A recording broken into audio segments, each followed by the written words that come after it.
everybody. Welcome back. This is Miss Faye, and this is my world. All right, today's topic, we're going to talk about trusting your intuition. And we have a letter, and she entitles her letter, Was This My Intuition Speaking or Something Else? Before we get started, I'd like to say welcome. Welcome to the channel. Welcome to all the new viewers, the new subscribers, and welcome to those of you who have been with me from the beginning.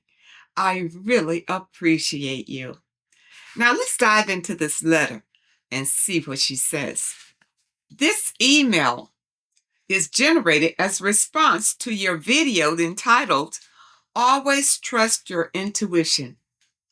I am over 60 years of age, unmarried, retired from employment, living comfortably, and well established. I started attending a different church, non-denominational, in my community approximately 3 months ago. The one I was attending for years relocated to another city, far away from my residence. I was excited to be at this church in the community. I know who the pastor is due to religious circles and the town where I reside. I don't know him personally, never met his wife. I do know they're both in their late 60s. The first time I went to the church was at an evening service. I went to the altar for prayer. I began to notice the altar worker, a woman who was praying for me, started to pray really fast and seemed uncomfortable. Well, you know what? Let me stop right here because I was raised in a non-denominational church, and these churches are like Pentecostal churches. Okay, and when you go to the altar for prayer, you get these people who are really nobody. They're not. Many of them are not even really that religious, but they feel empowered that they can help you pray through, which is a real joke, so they'll come up and surround you and start hollering in your ear and sweating all over you, and some of them will put their hands on you. It's a real trip, if you ask me. So, anywho, you can tell how I feel about it.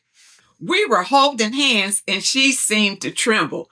Yeah, because, you shouldn't let them touch you. You really shouldn't go up there, to tell you the truth, because you don't know these people.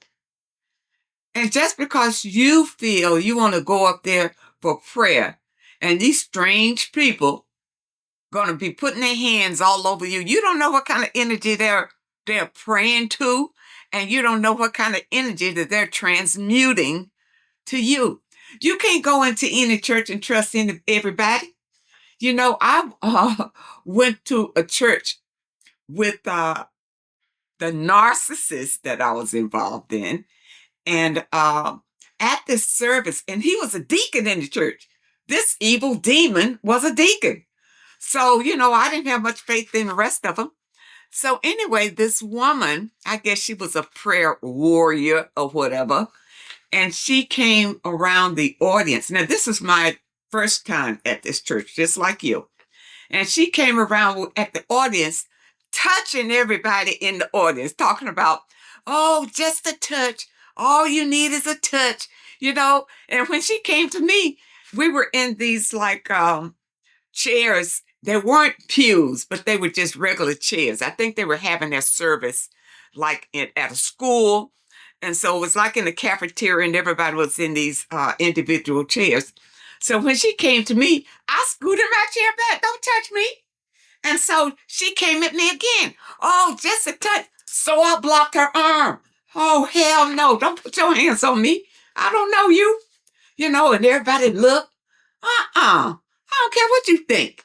Don't allow people, just because that you are seeking the truth, that everybody out there is speaking the truth. Okay, you got to be careful out there, because these people can influence your own energy. You go there seeking solace, and you'll come out feeling worse than when you went in. So be very careful with that. So she's holding your hand, and I thought, After she finished praying, I turned around to leave the altar to return to my seat. Instead, the pastor was standing behind me in my personal space, and I wasn't aware of it. So why is this dude all up on you? At the altar. You see, you know something's not right there. I almost fell into his arms because he was so close to me. While the pastor was still standing in my personal space, he reached out his arms to hug me, and with a big smile on his face, he said, "We love you." He's hitting on you. Okay, this is not Christian love. Uh-uh. This is something else. Yuck, yuck, yuck, I thought. The pastor did this in front of the whole evening congregation. I, at that point, I never would have went back. Never. All right. About a week later, I was invited along with all the other new people to the church to attend a monthly luncheon with the leadership, including the pastor and his wife. Okay, now wait a minute. Did you join the church? When you went up to the altar, you know how they say, come to the altar if you want to be a part of the church. Is that when you went to the altar? You joined this church? Just like that? Without even knowing these people? Can't do that. You can't do it. I did go. There were approximately 100 people present in the room, and the pastor made over me so much as if he knew me personally. He's hitting on you, okay? He's hitting on you.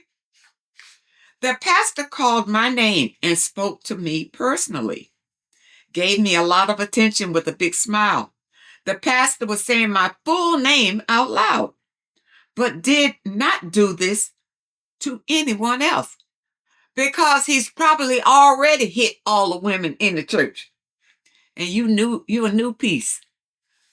You see, he probably knew you from afar, but now you're going to come to the church in his close proximity, and so now he's going to weasel his way to you. Okay, when I was a member of the church, I had a pastor that would make some inappropriate advances to me, and the thing about it was that he would even want to do home visits. And he knew that I was divorced and I had kids, and then he wants to come to my home and talk a lot of nonsense. I knew what he was up to. And his wife, she was oblivious to everything. I remember it was some kind of church trip or something, and we all had to come out and meet at the van or some nonsense. And as soon as I came out to the van, he gonna announce in front of everyone, "Ooh, you looking like $1 million baby." What kind of pastor is that? You know? And he was way out of bounds. Way out of bounds. And when I decided to leave the church, I told him, I said, "Listen, I'm done with you guys. I'm never coming back." And so then he tried to make me feel guilty that if I did, then I was going to hell. Okay? So, you got to watch out for these people, because just realize there are more demons in church than any place else, because it's a fertile ground to influence people to the dark side of things. You think that you go in these places and you are praising the God of love, but you're not. You're not, and they are not. So be careful. The pastor doesn't know me, and I don't know him. The pastor's wife was at the luncheon, though she was never introduced to the people in the room. Well, that's odd. He probably disregards her. He may be a little abusive to her, because it's not, if he was a loving husband, he would always have his wife by his side. And he would always present her and especially introduce her to new people. She's the first lady. This is my wife. All of you new people, she's the first lady, sister, Mrs., whatever. This is her. If he didn't do that, he's sleazy. Okay? She was sitting at the table with her back turned to me. She finally stood up at the table where she was sitting and turned around to stretch, where she could see me. Yeah, she probably wanted to see who he was hitting on this week. You see? Because her intuition was kicking in too. Her intuition knew what a snake he is. So she's looking around to see who was he hitting on.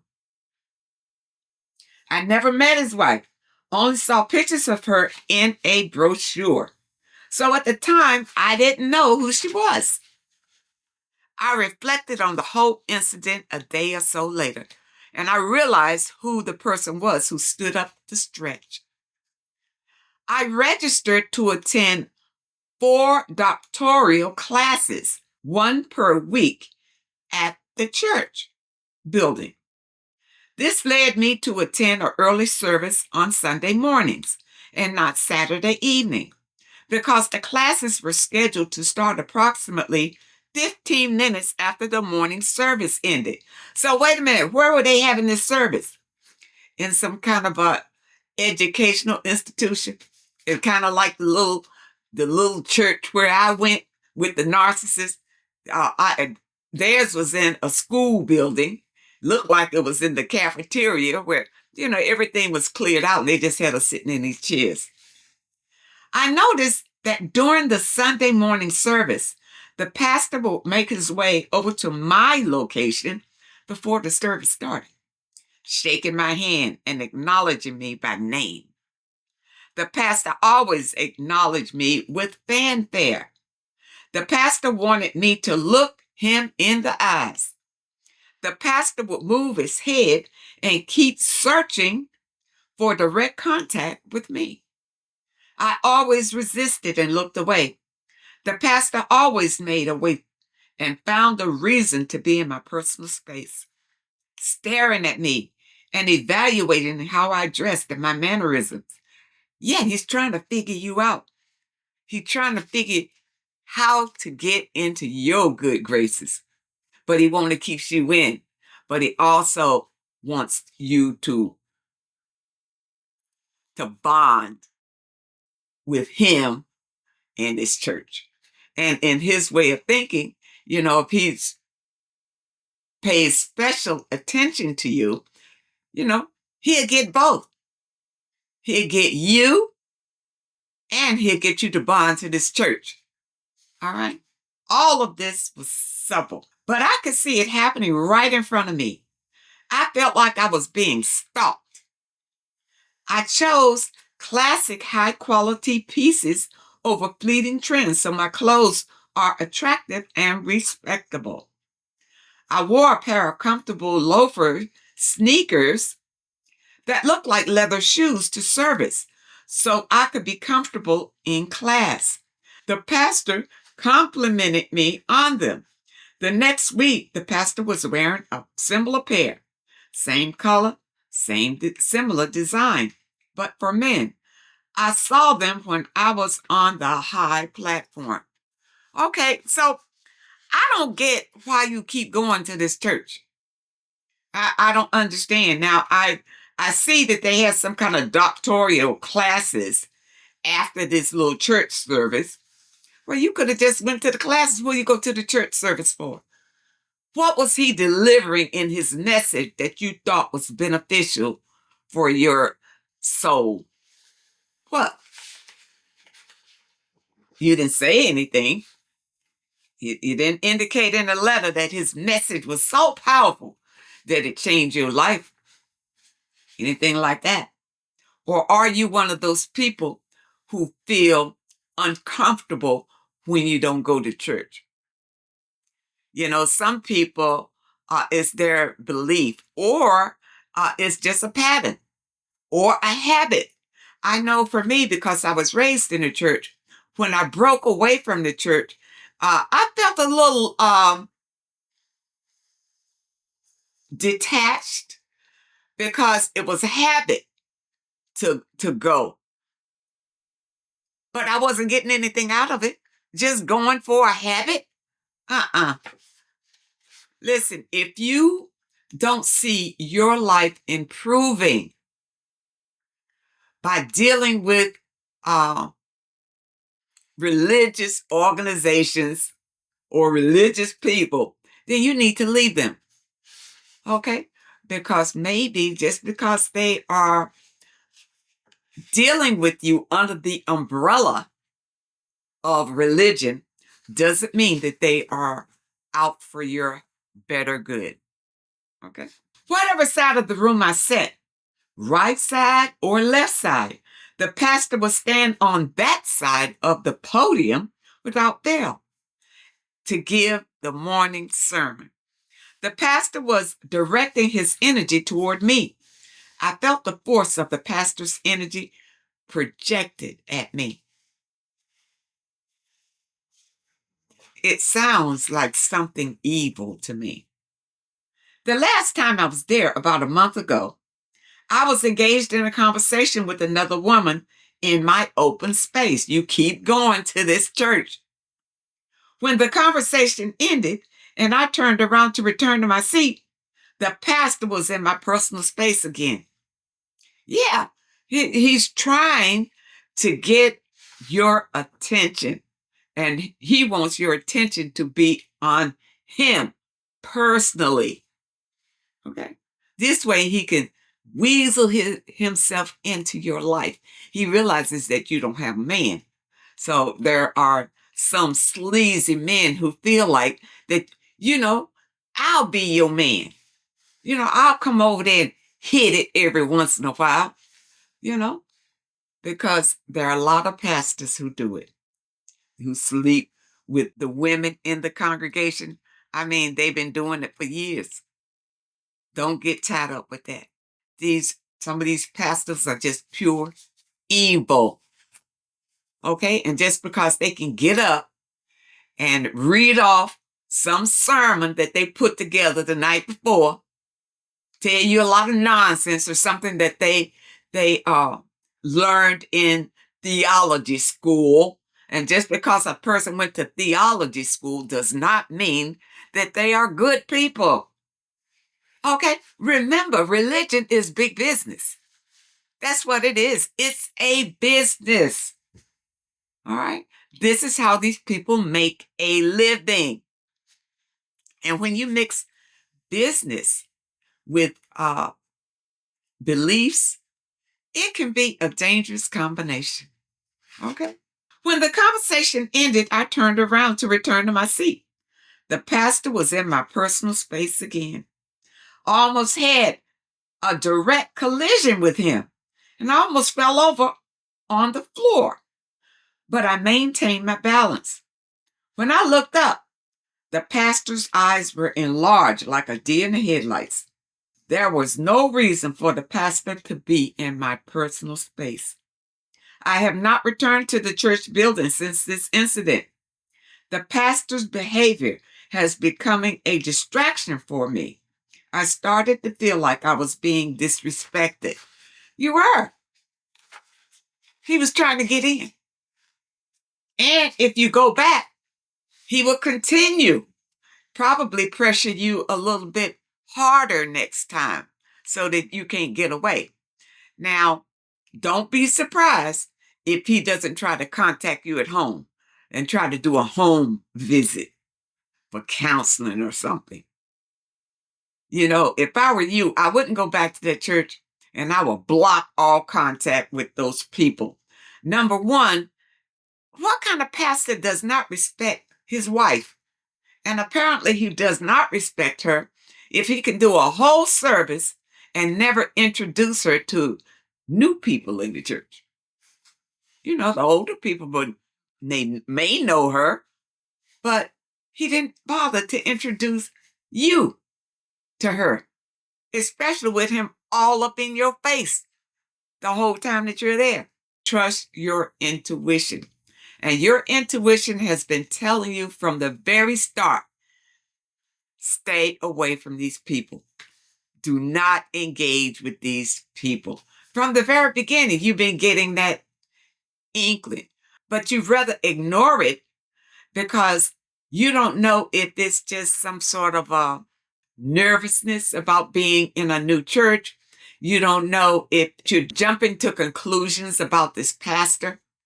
But I'm going to tell you something. When your intuition, and your intuition is that gut feeling that you have. And if you feel like this man is stalking you every time you go to his church, then he is. Don't question it. Get away from him and his church. Okay?